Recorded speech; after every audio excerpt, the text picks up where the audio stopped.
the relevance of RNN models and attention models in computer vision becomes pronounced when you look at problems at the combination of vision and language. This setting results in many sequence learning problems.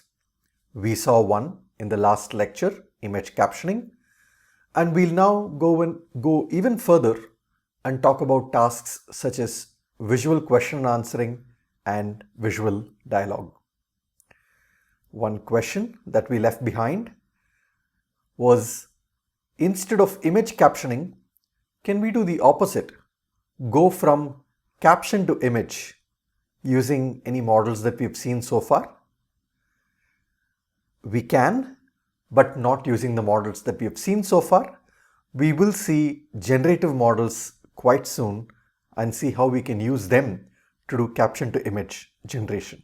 In visual question answering, which you can think of as an extension of the image captioning task, the overview of the task is, given an image such as what you see here and given a question such as what is the mustache made of, the goal is for our system, a deep learning model, to give the answer bananas.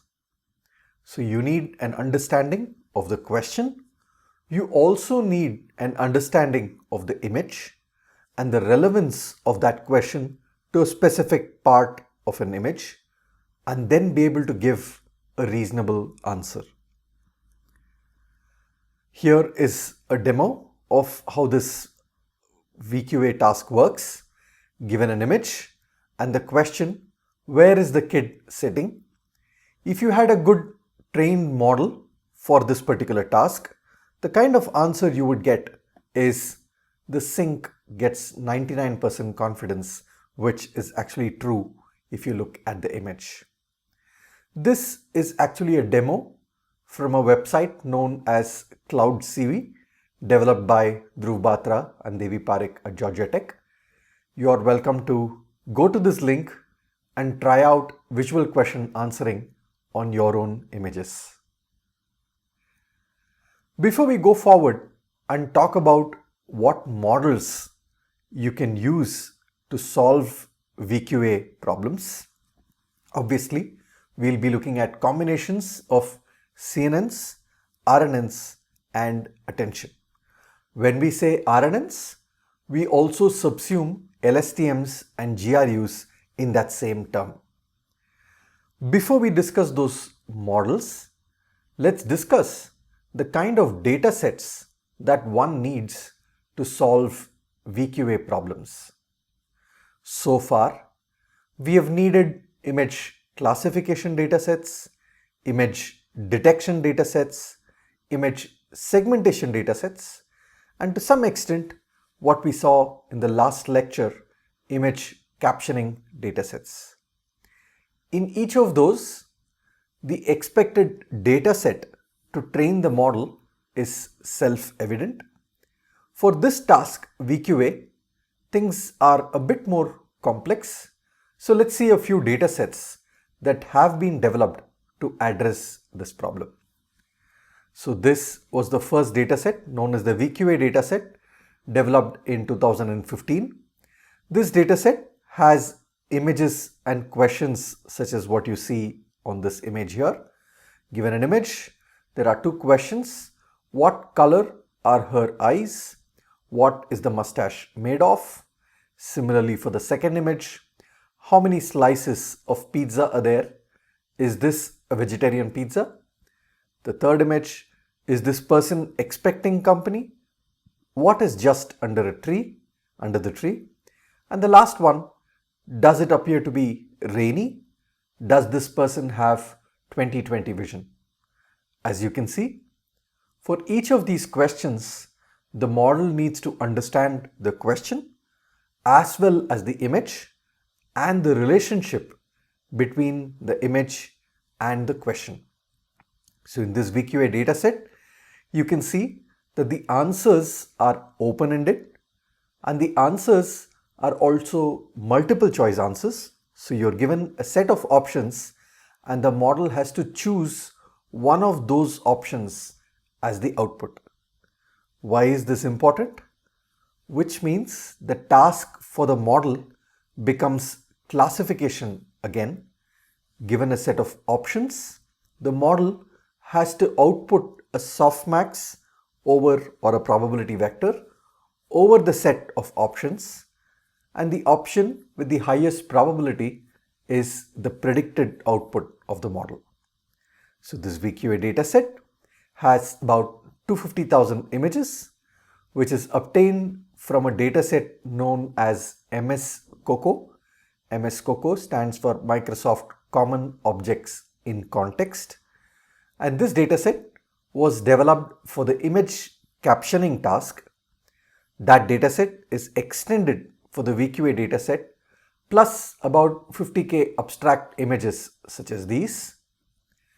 There are a total of about 750,000 questions across these images. As you can see, given a single image, you can have multiple questions, and there are a total of about 10 million answers, because for each question you need multiple answers to choose from. And each question is answered by 10 human annotators. This is the VQA dataset. Another dataset that was developed in 2015 is known as the COCO QA dataset. This again used the Microsoft COCO dataset. As I just mentioned, the Microsoft COCO dataset was an image captioning dataset. So the COCO QA dataset used those captions to automatically generate QA pairs, question-answer pairs. So for example, given this image, if there was a caption, the caption is converted now into a question and answer. The question could be, how many leftover donuts is the red bicycle holding? And the answer is 3. What is the color of this t-shirt? The answer is blue. And where is the grey cat sitting? The answer is window. You can see that one can obtain question answer pairs from a caption. The only constraint here is that the answer is a single word, which is true of many VQA datasets. This dataset had 118,000 question answer pairs on 123,000 images. There were 4 types of questions: what object, how many, what color, and where were the kinds of questions in the dataset. In subsequent years, in 2016, was developed another popular dataset known as Visual 7W. This dataset has images and questions such as what you see here. What endangered animal is featured on the truck in this image? The answer is bald eagle, and the other options are sparrow, hummingbird, and a raven. Similarly, where will the driver go if turning right? If you look at this particular image here, you could then say onto 24 3/4 road, and then you have other options which are similar road names that may be relevant. So 7W in the title of the dataset stands for what, where, when, who, why, how, and finally which. This is a different kind of a question compared to other datasets. The which question here is given an image at this bottom left. The question could be, which pillow is farther from the window? And the answer would be what you see in this yellow box here. Which step leads to the tub? Once again, the answer would be in the yellow box here. Which is the small computer in the corner? Once again, the answer in the yellow box here. That's the reason it's called Visual 7W. This dataset has about 328,000 question answer pairs on around 47,000 images. As we just saw, there are two kinds of tasks: the telling task, which is what we saw on the top row, and the pointing task, where we have to point to a particular part of the image to answer the question.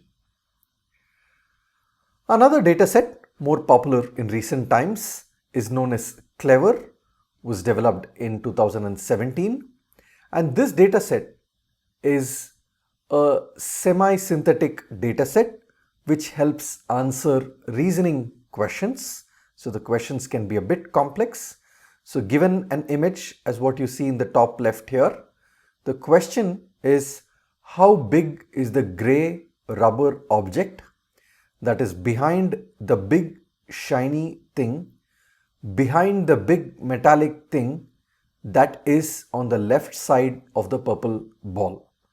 That sounds like a complex question, but if one reasons, we are talking about this gray object at the back. This particular one is what we are talking about, and one has to ideally understand several subparts of the question to be able to answer such reasoning questions. So the CLEVR dataset has about 100,000 rendered images and 1 million automatically generated questions. The answers to these questions are single word answers, but to get the answer, one needs to parse the question very carefully. The questions are indeed complex and require reasoning skills. Having seen a few of the datasets that are used for visual question and answering, let's now see a few models that have been developed for addressing the VQA problem. One of the baseline models that you can obviously think of for using for visual question answering is a combination of an LSTM and image features that you get out of a CNN. So given an image, you have a CNN. In this case, you see a VGG net, and at the end of the CNN, you get a fully connected layers representation, which is in this case 1024 dimensional. Similarly, for the question, you pass each word through different time steps of an LSTM. The output of an LSTM is a vector, which is again 1024 dimensions.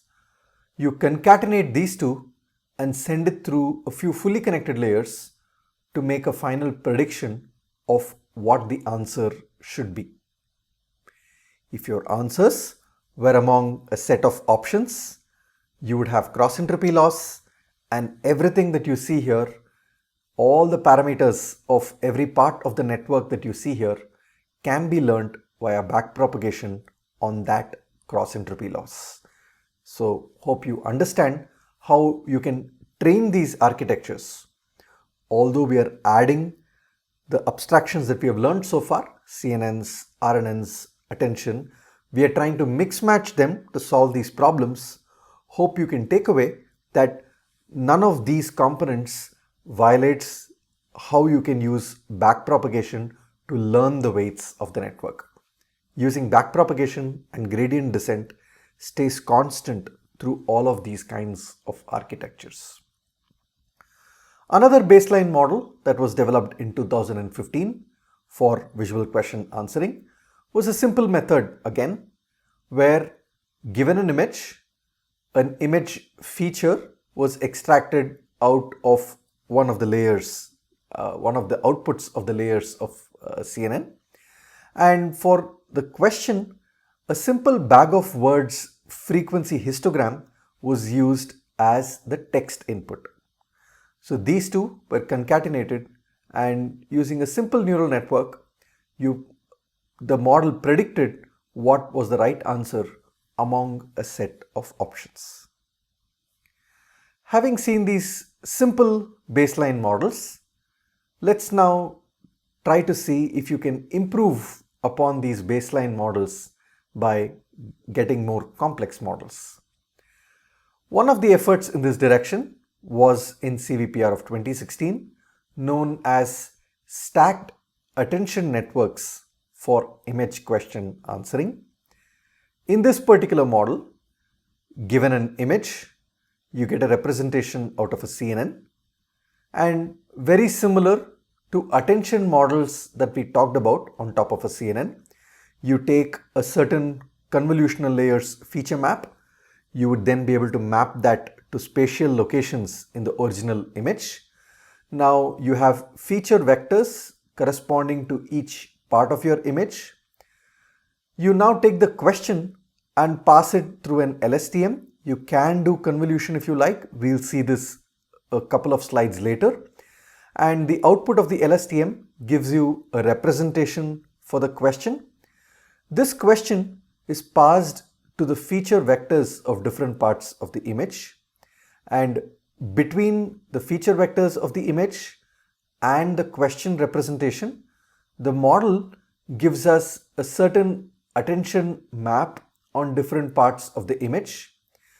Based on this attention map and the representation of the question, there is another level of attention that's performed on the image feature vectors of different parts again.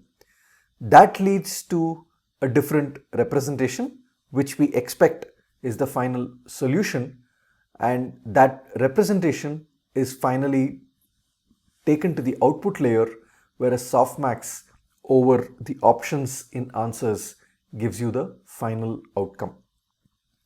Let's see a visualization. So in this case, if you have the original image, what the stacked attention network does is the first attention layer focuses on all referred concepts in the question. So we saw here in the previous slide that the first attention layer decides which parts of the image to focus on. And which parts does it focus on? Wherever there are concepts that are present in the question. So it could be, in this case, bicycle, basket, and objects in the basket. In this case, the question was, what are sitting in the basket on a bicycle? The second attention layer, based on the attention that you get in the first attention layer, the second attention layer chooses to focus only on the part of the image that contains the answer. And that's what helps us finally predict the outcome. So in the second step, you narrow down the focus of the attention only on the part of the image that contains the answer, and hence the model can predict the answer among the set of options as dog. This leads us to a follow-up question. So in the model that we just saw, we performed attention only on the image. We took the question representation as it is and tried to use a relationship between the question representation and different parts of the image based on attention. So even in the attention that we just used on the previous slide, it was soft attention which weights different parts by certain weights that are learnt, and that can facilitate backpropagation. But now we ask the question, can we also introduce attention in the question? This was done in a model known as the Hierarchical Co-Attention model. This was published in 2016 NeurIPS. In this particular model, the words give it all.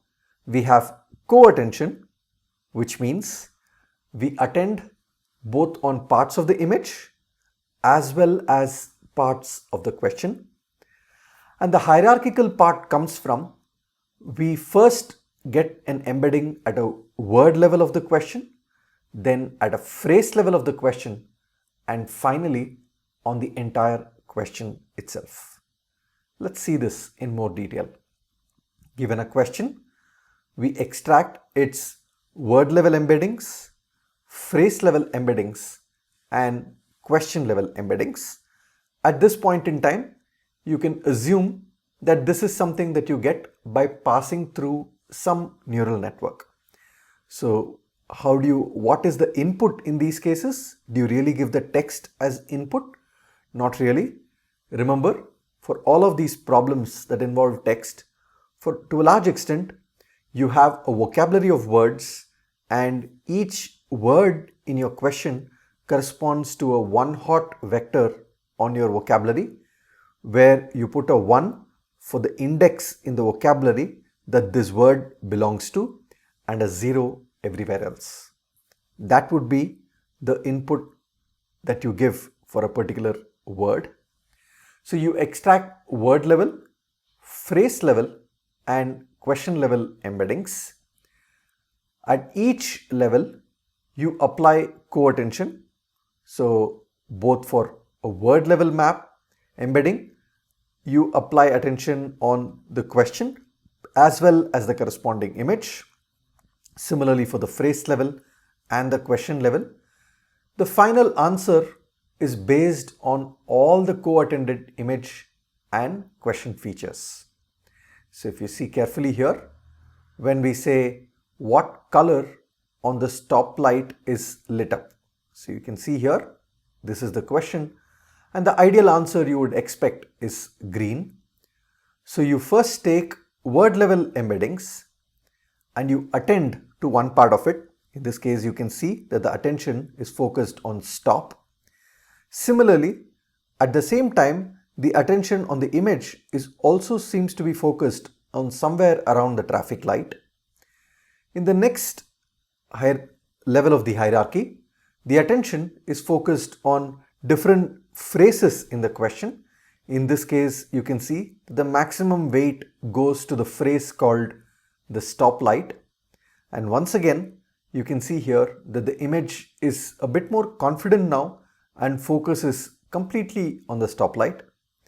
Then at the highest level of the hierarchy, for the question, the attention map tells us that light is what we are focusing on, and at that stage, the attention on the image focuses only on the light inside the traffic signal, and that results in the answer green. So let's understand this in some more detail, the question hierarchy. So at a word level, you get a word level embedding as we just saw. How do we get the phrase level and question level embeddings? To get the phrase level embedding, you can take embeddings of each word of your caption, perform convolution across those inputs with multiple filters of different widths, and you would get vector representations such as these, which is what we call as phrase level embeddings. Then we perform max pool over the convolutional layer, and we then get a question level embedding through the LSTM that we give that max pool output to. That gives us a representation at the question level. Here are some results. So you see here, the image and the question is, what is the man holding a snowboard on top of a snow-covered question mark? The answer is mountain. And the other example is, what is the color of the bird? And the answer is white. Here are the word level co-attention maps. In this case, the question, the part of the question that's being focused on is snowboard top snow covered, and the image focus at that point is a bit on the snowboard and a bit on the person. And in this case, the focus is on color of bird, and the model suggests attending to the bird in the image. For phrase level co-attention, in this case, the focus is on holding snowboard on top of snow covered, and the focus in the image, red being high and blue being low, similar to heat maps that we saw with explanation methods. So you see that the model is focusing on other parts of the image other than the person. Similarly, for what is the color of the bird, the model seems to be focusing on the area just around the bird to be able to isolate the color. And finally, when the model comes to a question level attention map, what is the man holding a snowboard on top of a snow covered? the model looks at everything other than the person to be able to get the answer mountain. And in the other example, what is the color of the bird? The model is looking exactly at the bird to give the answer white. We'll now move on to the second task that we planned to discuss in this lecture, which you can consider as an extension of visual QA, which is visual dialogue. So the overview of the task is given in the illustration here. This was first done in 2017. Given this image and given this caption which says a cat drinking water out of a coffee mug, visual dialogue is like a chatbot, but a chatbot that asks and answers questions with respect to an image rather than simple free text. So let's see an example. What color is the mug? The bot answers white and red. So you can see the mug there. Are there any pictures on it? No. Something is there. Can't tell what it is. Is the mug and cat on a table? Yes, they are. Are there other items on the table? Yes, magazines, books, toaster and basket and a plate. And as you can see, there is a toaster in the background, there is a basket, and this is a fairly comprehensive list for a machine to give an answer as.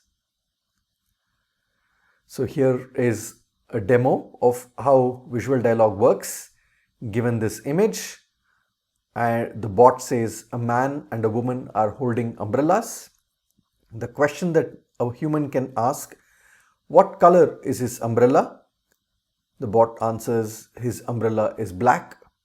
What about hers? This is a tricky question because the model has to understand that the question is about the umbrella, and secondly, the question is about her umbrella, which means the model needs to know that there are two people, one of them is a male, one of them is a female, and then be able to answer this question. And the bot does say hers is multicolored. How many other people are in the image? I think 3. They are occluded. Once again, this demo comes from CloudCV, developed by Dhruv Batra and Devi Parekh at Georgia Tech. You are welcome to go to this link to try out visual dialogue and see for yourself how it works. Let's now formally define how you would go about solving this task. This is not like a traditional classification problem, does not even seem like a traditional sequence learning problem where you give out a caption for an image. Then how would you go about formalizing it and solving it? Given an image I, a dialogue history of question answer tuples Q1 A1, Q2 A2, so on and so forth till QT1 T-1 AT-1. Those are your previous question answer tuples. And you have a follow-up question that is current at this time. In this case, the question is the other one holding anything? And the task here is to produce a free-form natural language answer AT that answers this current question QT. So one question you could ask here is, how do you evaluate the answer? The evaluation here can be tricky, and typical scores used in natural language processing such as BLUE, which we saw earlier, Meteor, Rouge, we won't get into them now, but it is known that such scores often correlate poorly with human judgment. For example, you could have multiple answers said in different ways that could answer a question, but not all of them may correlate with a score of one single ground truth answer. So how do you study this? You could probably have what are known as human Turing tests, where you give out a generated sentence and then ask a bunch of humans to rate the quality of the sentence. Now this could work because based on how a human looks at it, it's called a human Turing test, to check whether the human can make out whether the answer is generated from a machine or whether the answer is generated by a human. So you could introduce that as one of the questions that you ask the human in addition to rating the quality of the answer. The challenge here is that this kind of an evaluation could become expensive because you may have to compensate humans to participate in the evaluation, and it could also be subjective depending on what human is evaluating a system. So different humans could evaluate different answers differently. So how do we go about evaluating such a system? So let's see that now. So given an image, the dialogue history and the current question, what datasets for visual and dialogue do is give about 100 answer options. These answer options could be answers to 50 most similar questions, 30 popular answers, and maybe 20 random answers. So you pick these 100 answers and ask your model to rank all of these answers as the outcome. So the model's job is, given these 100 answers, you could once again have a softmax which gives you a probability vector across these 100 options, but using that probability vector, you can now rank order your options. The highest probability will be the first rank, the second highest probability will be the second rank, so on and so forth. But how do you judge the goodness of this ranking? You can do a couple of things to measure the performance. You could check the mean rank with respect to the ground truth. So you expect that the model will give the first answer as the ground truth, but that may not always happen. In one case, you may get the third ranked answer to be the ground truth. In one case, you could get the 7th ranked answer to be the ground truth. And in one case, the 41st answer that you ranked could be the ground truth, which would be a poor outcome. So the mean rank with respect to the ground truth across all your test samples could be one performance metric that you could use. Another metric that's also used is known as the mean reciprocal rank. So the mean reciprocal rank could be for one particular test question, if you predicted a set of ranks for the options and the third position of your predictions was the correct answer, so which means your correct rank is 3. Let's assume that for another question, your second ranked option was the correct answer, and for another question, your first ranked option was the correct answer. Then your mean reciprocal rank would be given by 1 plus 1 by 2 plus 1 by 3 divided by 3, because those are the total number of options that you have, which you would get as 1.5. You would get that to be 1.83 by 3, which gives you 0.61. This would be the mean reciprocal rank. When would the mean reciprocal rank be 1? If your first ranked option always is the ground truth. And when would it be 0? If your last ranked option was your ground truth. So mean reciprocal rank is another performance metric that you can actually use to be able to study the performance. Let's now come to the kind of models you can use to perform visual dialogue task. So it's once again encoder decoder frameworks, where the encoder could be a late fusion encoder, a hierarchical recurrent encoder, or a memory network encoder, and the decoder can be generative or discriminative. We'll see some of these examples over the next few slides. Here is an example of a late fusion encoder. In this particular case, the image is this one that you see here. You have a previous history of question and answers. So the man is riding his bicycle on the sidewalk. Is the man wearing a helmet? No, he does not have a helmet on. Are there any people nearby? Yes, there's a woman walking behind him. That's the dialogue history. And the current question QT is given by, do you think the woman is with him? So we have to give an answer 80 for this question now. So you provide the image to a CNN, you provide the current question to an LSTM, and you provide the entire history concatenated as a single text input to another LSTM. You fuse or concatenate the outputs of each of these models, the CNN, the current question LSTM, and the history LSTM, and you can now have layers after them to reduce the dimension of that final representation, and you provide this to a decoder to get the final answer. We will talk about decoders in a moment, but at this point we are discussing the encoders of models that are used for visual dialogue. This is one kind of a model known as the late fusion encoder. Another kind of an encoder is a hierarchical recurrent encoder, where you have, once again, an image goes through a CNN, gets a representation. The current question goes to an LSTM, but now this LSTM also gets the image representation as input. Then for each round of the history, of the dialogue history, you send it through one instance of the LSTM and get different representations for each step in history.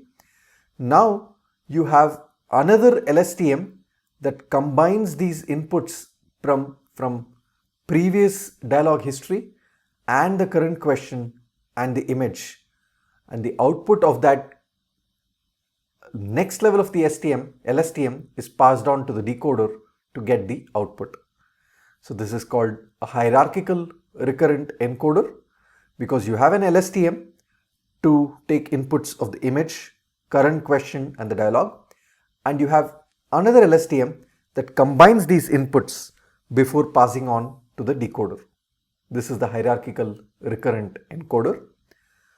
A third kind of an encoder is a memory network encoder, which uses an attention idea, where once again image through a CNN, question through an LSTM, concatenate the representation, compress the representation. That's the first part. Once again, each of the dialogues in history goes through a different instance of the same LSTM, and you get different representations for each of these question answers in the dialogue history. Now you also bring the current image question representation along with the representations of the history, and you now look at an attention step here. You see an attention over history to decide which part of the dialogue is relevant to answer the current question. Right? Remember, for a long dialogue, you may be referring to a sentence that was stated 2-3 conversations before to answer a current question, and using an attention idea gives us this kind of an approach. So you take an inner product of the current question and image, which gives you an idea of the alignment. Remember, we talked about alignment when we talked about attention for encoder decoder models, where we talked about attention of the hidden state in a decoder with respect of the alignment of a hidden state in the decoder with respect to a hidden state in the encoder. And we said that one way you could do alignment is through a dot product or inner product. So this, what you're seeing here, is an attention which checks for alignment between the current image and the question with respect to history to get an attention map over the history, which is a weighted sum. Then you combine this with the current feature vector of the image and current question, and then you pass that to the decoder to get the final answer. Once again, to remind you, every component that you see here is differentiable, and you can learn all of these through a backpropagation step. Even attention over history is simply a weighted combination of inputs which can be backpropagated through. Coming to the decoder part of such models, as we said, decoders can be generative or discriminative. In a generative decoder, as an example, during training, you would maximize the log likelihood of the ground truth answer sequence. You would want your decoder to generate the correct answer sequence. And during training, you maximize the log likelihood of generating that ground truth answer sequence. Once again, when you actually implement them, these would be implemented as if you had a decoder LSTM. At each step, you would output a word that would give you a cross entropy over a vocabulary, and you would have multiple time steps in your LSTM, and the addition of those cross entropies would be your loss, or in this case, the log likelihood. Remember, cross entropy is a way of minimizing cross entropy is equivalent to minimizing negative log likelihood in this case. At test time or evaluation, you use the model's log likelihood scores over your vocabulary and rank your candidate answers. Whereas in a discriminative decoder, you take the input encoding and compute a dot product similarity between the input encoding and the LSTM encoding of each answer option. You could use any encoding method here. We will not get into that here. You would probably need some knowledge of NLP to understand how you can get encodings of text. But let's assume now that you could get some encoding. There are what are known as word-to-vec embeddings, glove embeddings, so on and so forth. You could use them to get an encoding for the answer options and the input encoding. Now you compute a dot product, and that dot product is fed into a softmax to compute posterior probability over all your answer options. And during training, you would maximize the log likelihood of the correct option, and at test time or evaluation, options are simply ranked based on their posterior probabilities, which you would get as output of a softmax. This is how you could model the decoder of such encoder-decoder models to solve the visual dialogue task. Let's see a couple of examples. So here you have an image. The initial caption is the skiers stood on top of the mountain. Then you have the dialogue. How many skiers are there? Hundreds. Are they getting ready to go downhill? I think so. My view is at the end of the line. Is it snowing? No. There is a lot of snow though. Can you see anybody going downhill? No. My view shows people going up small hill on skis. I can't see what's going on from there.